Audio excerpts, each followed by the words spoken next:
Spoštovani gledalci, božični evangelij zveni ljudem različno.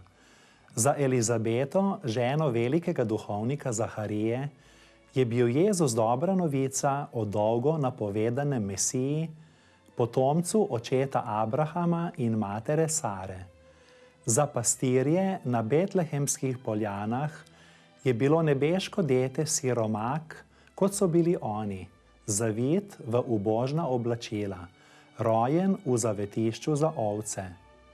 Za modre z vzhoda je bil rojeni otrok kralj, ki so ga napovedovale njihove nebesne karte zvezd. Za marionetnega judovskega kralja Heroda, ki je živel v iluziji moči, je bila novica o Jezusu bivanska grožnja, izgovor za nasilje in nečlovečnost. Za starčka Simeona je bil Jezusov prihod nagrada za zvestobo, saj so njegove oči videle Božje odrešenje. Za prerokinjo Ano je bil Jezus posebni otrok, dokaz, da Bog svojo obljubo drži. Marija in Jožef pa sta na rojstvo odrešenika gledala z drugačnega zornega kota. To pomeni, da ima Božič mnogo obrazov. Žal je postal plen potrošništva, uživaštva in atraktivnih zgodb. Danes so privlačne zgodbe superjunakov iz znanstveno-fantastične medijske franšize z imenom Vojna zvezd, božična zgodba o angelih, pastirjih, Jožefu, Mariji in otroku v jaslih pa se nam zdi neustrezna in vzbuja posmeh. Gre za paradoks brez primere. Od prvega Jezusovega joka v materinem naročju do njegovega zadnjega krika na križu.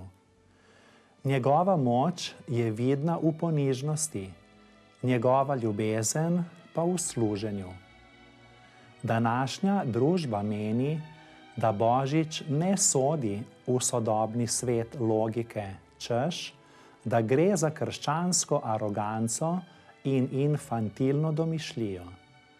Toda Božič oznanja, da Božja ljubezen širi srce, da je v njem prostor za druge in drugačne. V vojni zvezd vesoljski superjunaki tega ne zmorejo. Na vse kriplje se otepamo šibkosti, nežnosti, tišine in majhnosti. Sodobni, postmoderni svet je kljub briljantnemu napredku podoben vročemu kotlu negotovosti. Umetna inteligenca z robotiko presega naša pričakovanja, ne more pa ljubiti. Toda Bog je svet ustvaril iz ljubezni, na prvi Božič pa se je Božja ljubezen učlovečila med nami.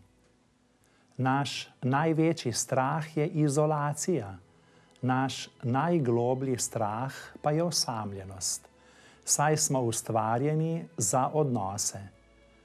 Božič nas je spet spomnil, da nismo sami, kajti rojen je Emanuel, čigar ime pomeni, da je Bog z nami.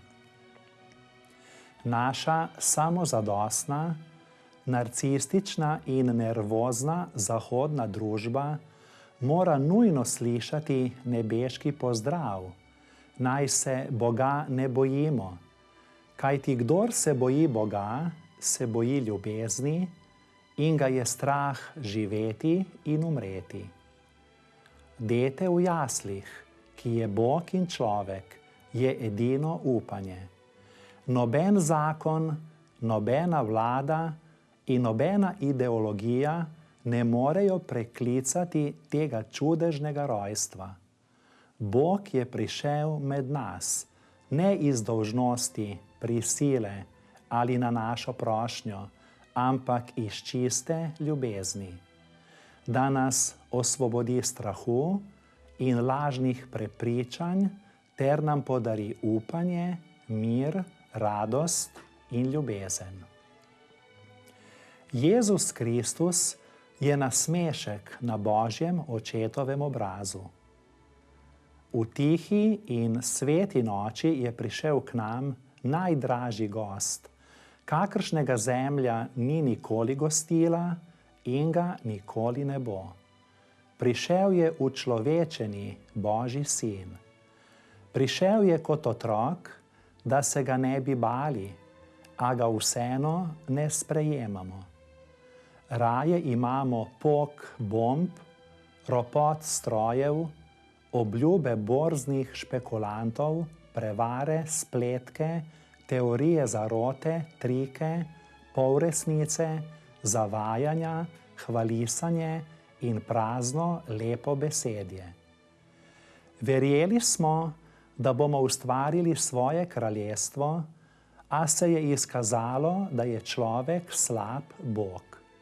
Tako smo ob tolikih bogovih ostali brez Boga. Bog pa nam stalno podarja nebeško luč. Kaj je tema sveta? Sovraštvo. Sovraštvo je drugo ime za temo. Ali se nam bo uspelo obrniti drug k drugemu, ne pa drug proti drugemu? Pred nami je novo leto. Grki so čas datirali po svojih olimpijadah. Rimljani so ga datirali od časa ustanovitve mesta Rim.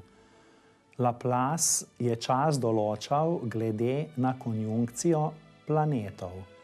Francoski revolucionarji so čas povezali z letom njihove revolucije, Američani pa z datumom poleta v vesolje. Toliko velikih poskusov, a vsi propadajo. Česar niso zmogli storiti Judje, Grki, Rimljani, Francozi in Američani, je storilo nebogljeno in neopazno nebeško dete, saj leta štejemo pred in po Kristusu. Zato naj bo leto 2025 zares Gospodovo leto.